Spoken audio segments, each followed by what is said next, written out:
Hello guys, welcome to my channel. आज मैं अपनी इस वीडियो में एसक्यूएल का मोस्ट इम्पॉर्टेंट पॉइंट लेके आई हूँ। वीडियो में लास्ट तक बने रहें। अगर आप मेरे चैनल पे नए हैं तो प्लीज़ मेरी वीडियो को लाइक करें, शेयर करें एंड मेरे चैनल को सब्सक्राइब ज़रूर करें। अपने इस वीडियो में मैं बात करने जा रही हूँ what is SQL join. SQL join is a logical combination of two SQL tables. There are a number of ways to join tables together, most of which involving finding common values between the two tables.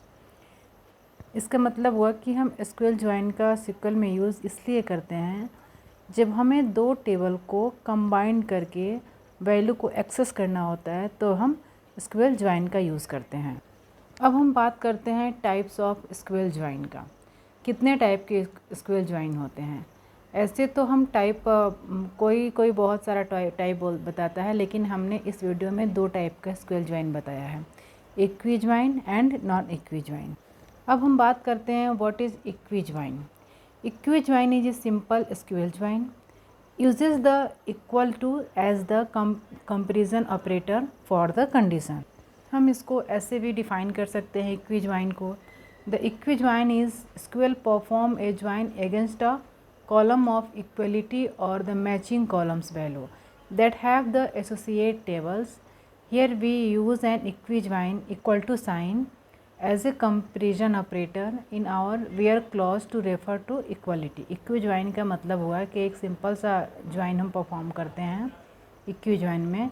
इसमें हम दो table के बीच में जो matching value होता है उसके base पे हम इक्विजॉइन परफॉर्म करते हैं। ठीक है, इक्विजॉइन में हम इक्वल टू कंपैरिजन ऑपरेटर का हम यूज़ करते हैं वेयर क्लॉज में। अब हम बात करते हैं what is non इक्विजॉइन।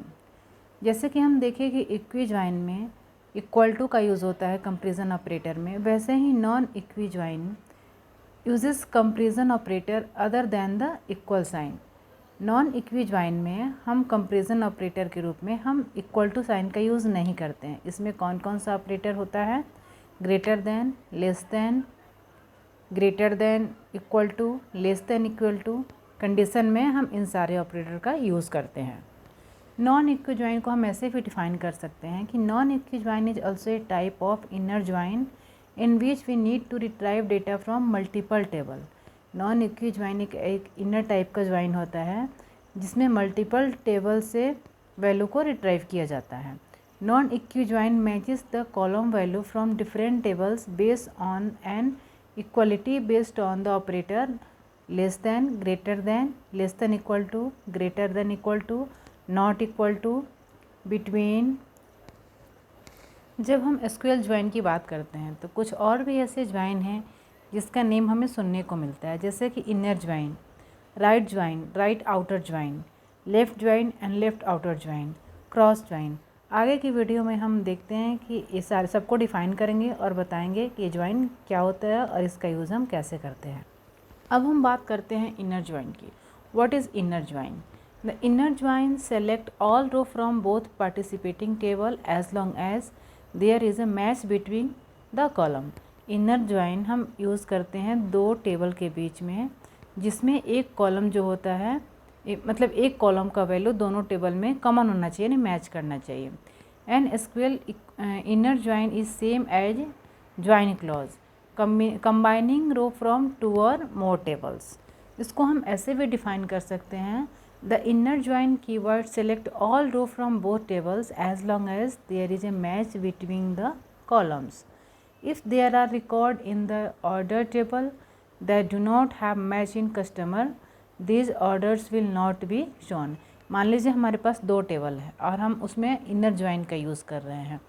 Order table में हमारा कॉलम डिफरेंट होगा और कस्टमर टेबल में हमारा कॉलम नेम डिफरेंट होगा। दोनों टेबल में कोई मैच नहीं होगा। ठीक है, तो अगर हम इसमें इनर ज्वाइन का यूज़ करते हैं तो इसमें कोई भी डेटा शो नहीं होगा, रिजल्ट कुछ भी नहीं आएगा। अब हम इनर ज्वाइन का एक एग्जांपल देखते हैं। हमारे पास दो टेबल है, table underscore A and table underscore B. Table underscore A में दो कॉलम है ए और एम, और टेबल अंडरस्कोर बी में दो कॉलम है ए और एन। अगर हम select star from table A, inner join table B on table A table A dot A equal to table B dot A, ठीक है। यानी एक कॉलम से अगर हम ज्वाइन को अप्लाई कर रहे हैं यहाँ पे, हम देखते हैं कि टेबल ए में एक 2 वैल्यू है जो कि कॉमन है टेबल बी से, टेबल बी में भी एक कॉलम में 2 वैल्यू है एंड टेबल ए में भी एक कॉलम में 2 वैल्यू है। तो जब हम इनर ज्वाइन लगाएंगे तो दोनों सेम कॉलम है ए और ए, इसके जो वैल्यूज़ हैं यानी 2 का 2 और इसके जो इस रो में जो m की वैल्यू है n, सेम वैसे ही टेबल बी में 2 के साथ जो n की वैल्यू p है, ये चारों वैल्यू एक्सेस होकर आउटपुट आएगा जिसके कॉलम नेम होंगे a m a n यानी 2n 2p। अब हम बात करते हैं व्हाट इज़ लेफ़्ट ज्वाइन और left outer join. This square left join joins 2 table and fetches row based on a condition which are matching in both the tables, ठीक है। The unmatched row will also be available from the right table before the join clause। और left outer join को हम ऐसे भी define कर सकते हैं, a left outer join is a method of combining 2 tables, and 2 table को combine करने के लिए हम इसका यूज़ करते हैं। The result includes unmatched row from only the table that is specified before the left outer join clause, ठीक है। If you are joining 2 tables and want the result set to include unmatched row from only one table, use a left outer join clause और right outer join clause। अब हम example के through left join और left outer join को हम समझते हैं। जैसे कि हमारे पास 2 टेबल है, table A and table B. Table A में 2 कॉलम है ए और एम, टेबल बी में 2 कॉलम है ए और एन। दोनों टेबल में एक कॉलम कॉमन है, ठीक है। अब हम एक कॉलम के बेस पे हम इस ज्वाइन को अप्लाई करते हैं। Select star from table A, left join table B on table A dot A table B dot A, ठीक है। अब हम देखते हैं कि इसका आउटपुट क्या आ रहा है। आउटपुट आ रहा है टेबल ए एम ए और n, यानी चारों कॉलम रहेगा, ठीक है। चारों कॉलम तो रहेगा बट इसमें वैल्यू क्या फेच होकर आ रहा है, क्योंकि हमने लेफ़्ट ज्वाइन लगाया है। इसमें लेफ़्ट जो टेबल है यानी टेबल ए जो है, इसका ए की वैल्यू है 1 2 एंड 4, 1 2 4 आया, ठीक है। एम कॉलम एम की वैल्यू है n m o, ए भी आया। लेकिन हम राइट टेबल का हमने लेफ़्ट ज्वाइन लगाया था, तो लेफ़्ट का तो सारे टेबल की वैल्यू आ गई, लेकिन राइट का हमारा जो कॉमन है, यानी दोनों टेबल में कौन सा वैल्यू कॉमन है 2, तो 2 का 2 एंड इसका n वाली वैल्यू क्या है p है, यही फेचो के आया। बाकी जो सारे वैल्यूज़ है राइट का वो फेचो के नहीं आया, उसके जगह पे नल करके हमारा आउटपुट आया। अब हम बात करते हैं राइट ज्वाइन और राइट आउटर ज्वाइन क्या होता है। राइट ज्वाइन और right outer join exact left और लेफ़्ट आउटर ज्वाइन की तरह ही होता है, बस लेफ़्ट और लेफ़्ट आउटर ज्वाइन में हमारे लेफ़्ट टेबल की वैल्यू सारे फेचो की आती थी, और राइट आउटर ज्वाइन का जो वैल्यू मैच कर रहा है उसका हमारा राइट वाले टेबल का सारा वैल्यू फेचो किया आएगा, और लेफ़्ट वाले का जो मैच कर रहा है वो वैल्यू फेचो किया आएगा, बाकी के जगह पे नल आएगा। हम इसका देखते हैं डिस्क्रिप्शन में क्या हम दे रहे हैं।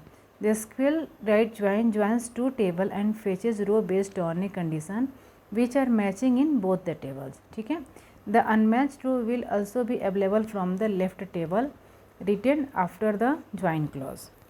राइट ज्वाइन और राइट आउटर ज्वाइन को हम ऐसे भी डिस्क्राइब कर सकते हैं। A right outer join is a method of combining table.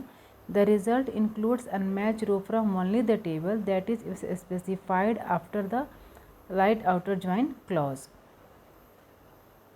If you are joining 2 tables and want to result set to include unmatched row from only one table, use a left outer join clause or a right outer join clause।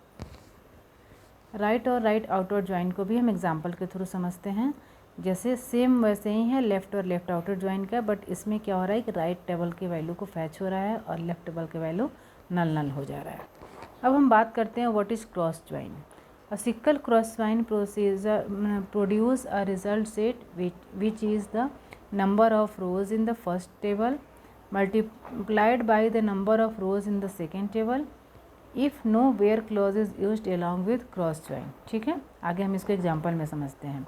This kind of result is called as cartesian product. If where clause is used with cross join, it function like a inner join. अगर हम cross join में अगर हम where clause का use करते हैं तो ये इनर ज्वाइन की तरह क्रॉस ज्वाइन काम करता है। क्रॉस ज्वाइन को हम ऐसे भी डिफाइन कर सकते हैं, cross join are use to combine each row of the table with each row of the another table.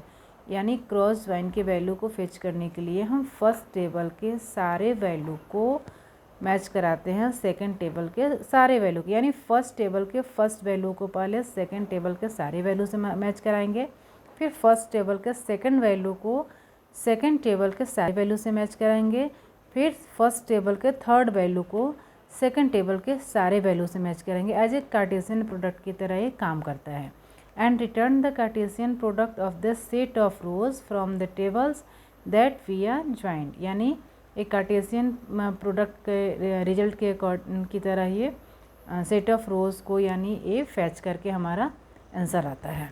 जैसे कि हम क्रॉस ज्वाइन को एग्जांपल में समझते हैं। हमारे पास सेम टेबल है, table A and table B. Table A में 2 कॉलम है ए और एम, टेबल बी में भी 2 कॉलम है ए और एम। टेबल ए की वैल्यू है 1m 2n 4o। Table B की वैल्यू है 2p 3q 5r। जब हम क्रॉस ज्वाइन का यूज़ करेंगे, select star from table A cross join table B, तो देखिए सारे वैल्यू का क्रॉस यहाँ पे हो रहा है। टेबल ए के सारे वैल्यू का क्रॉस हो रहा है टेबल बी से, और टेबल बी के सारे वैल्यू का यहाँ पे क्रॉस हो रहा है टेबल ए से। अब इसका रिजल्ट यानी टेबल ए की पूरी वैल्यू रहेगी और टेबल बी की पूरी वैल्यू का ये सेट में होके इसका आउटपुट आएगा। ठीक है, यानी टेबल ए का ए एम 2p, ठीक है, ए एम का 2p से होगा, फिर ए एम का 3q से होगा, फिर ए एम का 5r से होगा, फिर 2n का 2p से होगा, फिर 2n का 3q से होगा, फिर 2n का 5r से होगा, फिर 4o का 2p से होगा, फिर 4o का 3q से होगा, फिर 4o का 5r से होगा। ऐसे करके रिजल्ट हमारा आउटपुट ऐसे टेबल में आया। अब हम बात करते हैं कि union. What is union? The union operator is use to combine the result set of 2 और मोर सेलेक्ट स्टेटमेंट। यूनियन का यूज़ हम करते हैं जब 2 सेलेक्ट स्टेटमेंट को कंबाइन करना होता है, तब हम यूनियन ऑपरेटर का यूज़ करते हैं। Every select statement with in union must have the same number of column. इसका एक कंडीशन होता है कि दोनों सेलेक्ट स्टेटमेंट में जब हम यूनियन अप्लाई करेंगे तो उसमें कॉलम नंबर दोनों में सेम होना चाहिए। The columns must also have similar data type, and column का डेटा टाइप भी दोनों टेबल का सिमिलर होना चाहिए। The column in every select statement must also be in the same order. यानी दोनों टेबल का जो सेलेक्ट स्टेटमेंट है वो सेम ऑर्डर में होना चाहिए। जैसे कि एग्जांपल हम दे रहे हैं, select column name from table 1 and union, फिर select column name from table 2, यानी टेबल 1 और टेबल 2 दोनों को कंबाइन करके इसका आउटपुट आएगा। अब एक सिक्वल में ही एक इम्पॉर्टेंट टॉपिक है सब क्वेरी। व्हाट इज़ सब क्वेरी? इन एसक्यूएल a सब query can be simplified defined as a query within another query. यानी सब क्वेरी का मतलब हुआ है कि जब हम कोई एक क्वेरी राइट करते हैं उसके अंदर ही दूसरा क्वेरी होता है, उसे हम सब क्वेरी कहते हैं। In other words we can say that subquery is a query that is embedded in where clause of another sequel clause. यानी कोई भी हम एक क्वेरी लिखते हैं सिक्वल में, उसमें वेयर क्लॉज के बाद भी दूसरा क्वेरी दे, उस क्वेरी को हम सब क्वेरी कहते हैं एक लाइन में। Important rules for sub queries. First क्या है? You can place the sub query in a number of SQL clause, where clause, having clause, from clause. ठीक है। सेकेंड है सब query can be used with select, update, insert, delete statement along with expression operator। ठीक है। It could be equality operator or comparison operator such as equal to, greater than, equal to, less than, equal to and like operator। Third क्या condition है? The sub query generally execute first and its output is used to complete the query condition for the main or outer query। Fourth क्या condition है? सब query must be enclosed in parenthesis। ठीक है। यहाँ पे हम सब क्वेरी के एग्जाम्पल में समझते हैं। Select column name from table name, where column name expression operator, select column name from table name where, उसके बाद भी आप वेयर कंडीशन में आप दे सकते हैं, आपकी मर्जी। ठीक है, यहाँ पे जो सेकंड वाला है select column name from table name where, इसको हम सब क्वेरी बोलते हैं। अगर मेरी वीडियो पसंद आई हो तो प्लीज़ मेरी वीडियो को लाइक करें, शेयर करें एंड मेरे चैनल को सब्सक्राइब जरूर करें।